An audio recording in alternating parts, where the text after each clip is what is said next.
Hello out there. It's another day, but more importantly, it's another welcome wherever you are on this planet to cross-cultural experiences where I have a guest who shares with us, shares with me, and then the rest of us his or her experience outside his or her original cultural setting.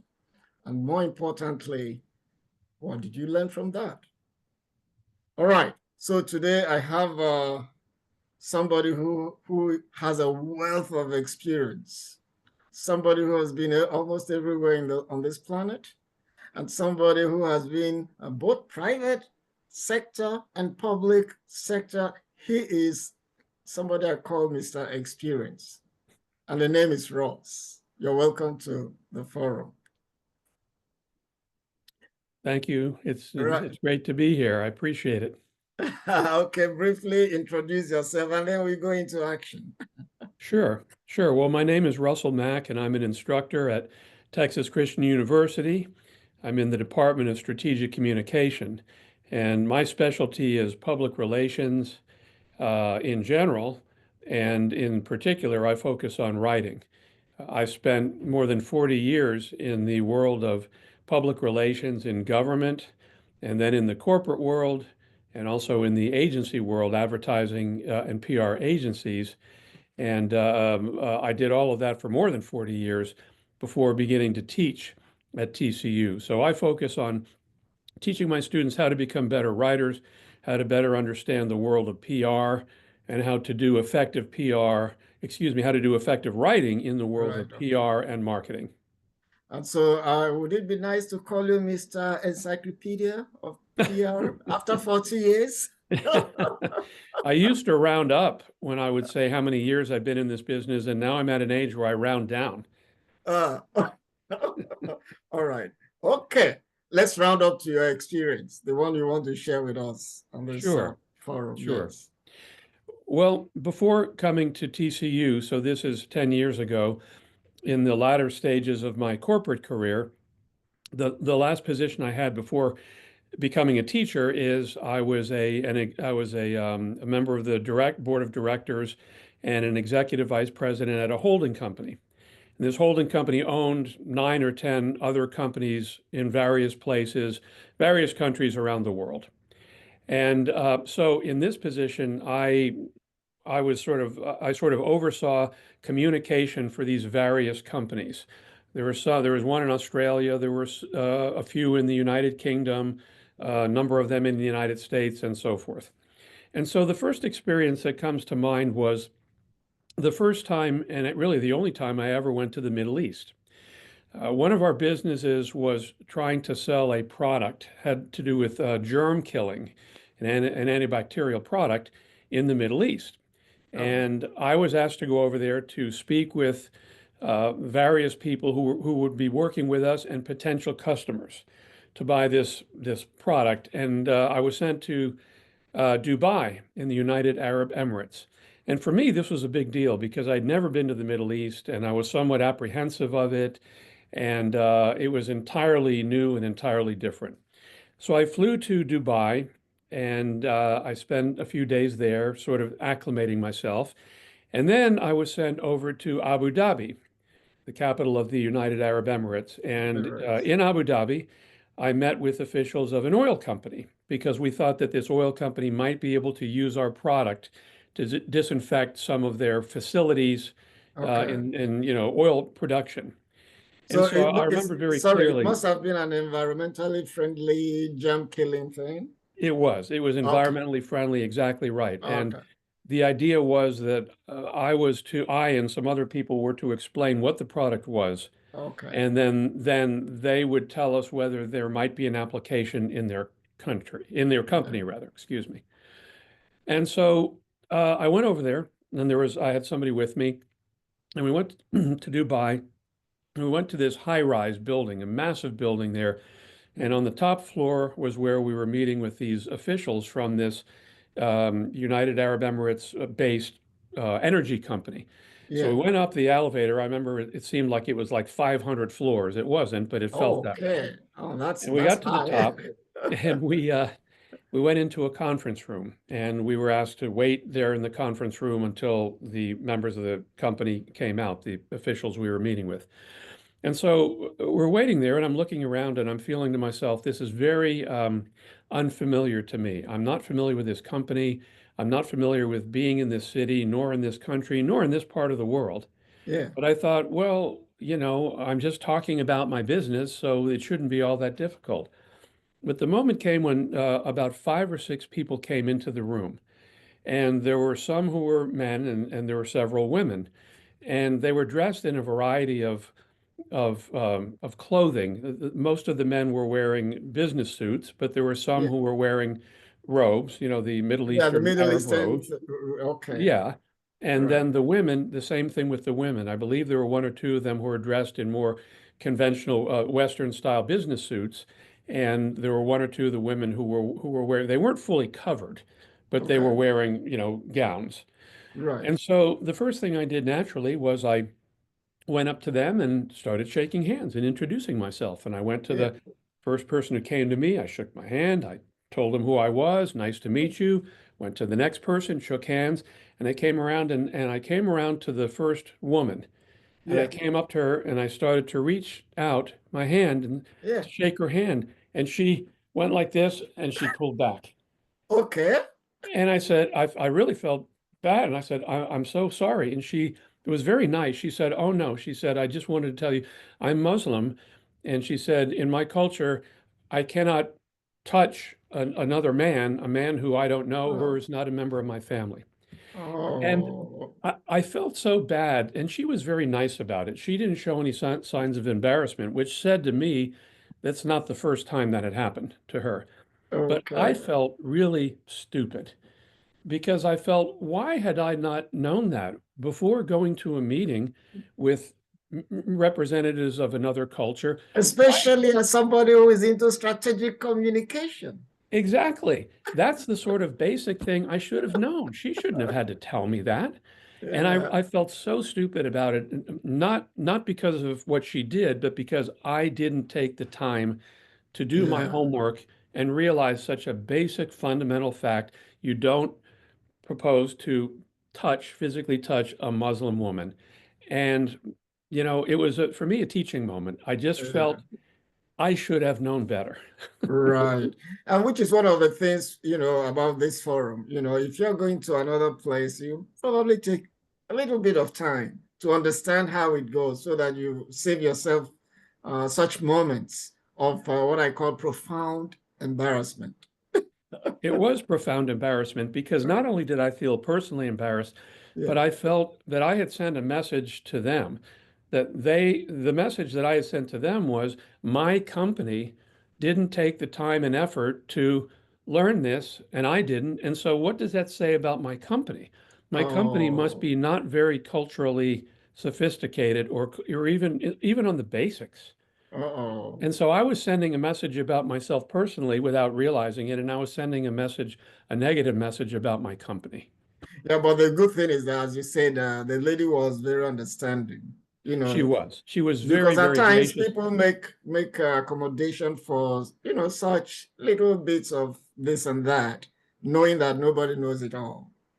Yeah, and it's almost as if she had, as I said, it felt as if she had done it before, Before, okay, which says to okay. me there are a lot of other people there who came there on business who didn't do their basic homework. Homework, okay. And then you So learned your lesson. I did. I learned my lesson and I never forgot it. It was some years ago, but I never forgot it and I never had this situation like that again, but it was a reality check for me. And then Okay, the other thing, if I may, just very briefly, on the same trip when I was in the yeah, Middle East, and yes, this one is a little bit more vague, but I'll share it with you because I think it's relevant. At yes, one point, one of the evenings when I was there, the sort of my host, the person who was sort of taking me around, said, "We're going to go to visit a family and a group of people tonight for dinner." And I yeah, said, okay, that sounds nice. And it was after dark. And so we had a car, we had hired a car, and we get in the car and we start driving. And honestly, the whole time I was there, I just felt uneasy because I kept thinking to myself, I'm in the Middle East. The Middle East, to many Americans or persons outside the Middle East, is a scary area. It's Yeah, at that intimidating. time, especially at that time. At that time, exactly, because this Right. was, yeah, this was some years ago. And I just generally felt intimidated. And so as we're driving along, it's after dark and we're driving through the desert because outside the city, you get out there and it's as That's it. dark as can be. Yeah. And as I'm driving along the whole time, I'm just feeling very uneasy, very uncomfortable, very apprehensive. And I'm thinking, I don't really know where I'm going. I don't know the people I'm going to visit. It's not that I thought something bad would happen, but I just did not feel at ease. All And right. and the end of the story is simply that when we got there, went into an area, a residential area, went to a house, went inside. There was a fairly large group of people there, and they ended up being some of the nicest people I'd ever met in my life. They Uh-huh. were so gracious, so Uh-huh. welcoming, even though they had never seen me before. They Oh, There were olive trees in the backyard, and they told me about the olive trees, and they said they made their own olive oil. And I said, "Oh, that's wonderful. I love olive oil." They immediately went and got me a container of olive oil, gave it to me, and said, "You must have this. This is our best olive oil. Please take this as a gift." And the whole uh, evening, they treated me as if I was a relative. And the point of the story is, I was feeling ashamed of myself. Why would I have felt apprehensive? Because right. I should have known that in the Middle Eastern culture, in so many Middle Eastern cultures, the tradition of hospitality is so strong. And I should have realized that the hospitality is warm and welcoming. And there I was feeling nervous about visiting these people without any cause at all. Without any. Again, Okay, it was the that's second good. time on Yeah. that visit I felt stupid. Oh my goodness. So people are good at home, abroad, anywhere. So there's really no point, trying to be apprehensive of the kind of reception you are going to get when actually you don't know. In Exactly. And I was sort of judging the area and the people by events, in the news and other the things, and news and all that, yes. the tiny minority of, persons who would be otherwise, forgetting the fact that these are just normal people who were Human welcoming a beings. stranger. Okay. All right. Okay, from the Middle East now, let's go to Ireland. Let's go to Ireland. And the Ireland one was a rather simple story, but it was another cultural moment for me. Yeah. On business, I had to go to Ireland, and I believe this was my first time in Ireland. And our company was going to have an event, a particular type of event. It was an entertainment company. And Okay. we were looking for, we hired an agency in London to do some PR work for us in Ireland. Yes. And the people in London organized an event at the Dublin Zoo in Ireland. And I thought, well, this is great. We'll have this Oh, event. It's no, going to no. be, Say it again. Of all places, the zoo? yeah, it was because there were children involved. Oh, okay, okay, It was okay. a children's type thing. It wasn't a business event. It was there were children involved. It was an entertainment company. And Okay, so the okay. PR team in London said, Yes. let's have it at the Dublin Zoo because that'll be a great location. And I thought, well, of course, what could be nicer than the Dublin Zoo for Okay. children, have this children's event. A few weeks before that, I was on the phone with a person in Dublin, actually an entertainer there, a very popular entertainer. And I said, "Oh, we're going to come to Dublin and we're having this event at the Dublin Zoo." And she was absolutely horrified. She said, "Oh, please," in her Irish accent, "please Yes. don't tell me you're having an event at the Dublin Zoo." And I said, "Yeah, why?" I said, "What's wrong with that?" I said, "It was set up for us by our PR group in London." In London, yeah? Thinking, what's the difference? London, Dublin, it's all the same. It's the British Isles. And Yes. she just got so disgusted at me. And she said, don't you realize those English people in London, how would they know something like this? She said the Dublin Zoo has a reputation, at least at that time, of being a very poor place for animals. Animals are not treated well there. There's been Oh, news articles written about the cruelty and the poor treatment of animals there. She said that's the last place in the world you should have an event. And I said, well, we thought it was fine because the PR people in London set it up. And again, she said, those English girls do not understand, because they're all women on the team. Those English yes. girls, what made you think they would understand what's a good place to have this event in Dublin? And she Okay. said, you know, there's a difference between Ireland and the UK, right? You seem to think that it's all the same. And there again, I felt so embarrassed. Like, just because these people in London set up this event, why would I assume that they understood what was happening in Dublin? In Dublin. Okay. And again, you didn't do your homework. Did not do my homework. No. So that's the Well, moral of I, the I, story. Do your homework I, culturally. I hope your students are getting the message. Do your homework. Yes. If you want to pass the exams, do your homework. You got to do the homework. Don't assume things. Don't Don't assume make that when it you go to a dinner in the Middle East, it's going to be scary. Don't assume that right. just because somebody says something in London, it applies to Dublin. Those are two different cultures. Yeah. Thank you very much. Thank you. This has been an very enlightening as well as it is very exciting. You know, when you talked about the zoo, to be very honest, I thought they were going to convert your group into an exhibition. So that's that's what I thought. But I said, okay, let me wait until the end of the story. No. Well, and the end of the story is we never did anything at the Dublin Zoo. After I heard that, we canceled it and we did not do anything at the Dublin Zoo. Good, good, good, good. Thanks for sharing. And I would like to call the attention of anybody who is watching this, because people are watching all over the world, that if you want to be part of this, cross-cultural experiences at gmail.com. I hope you can see it. Just email me and then we can take it from there.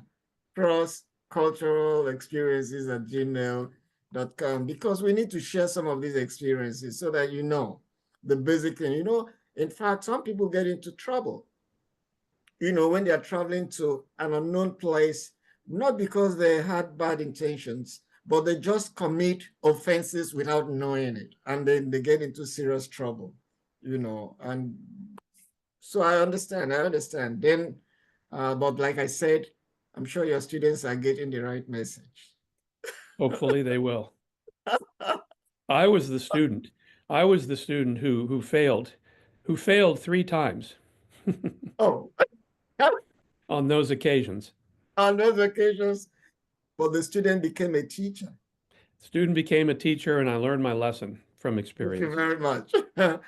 Okay, thank you for your time and have a good rest of the day. Thanks again. Thank you. Same to you. Yeah.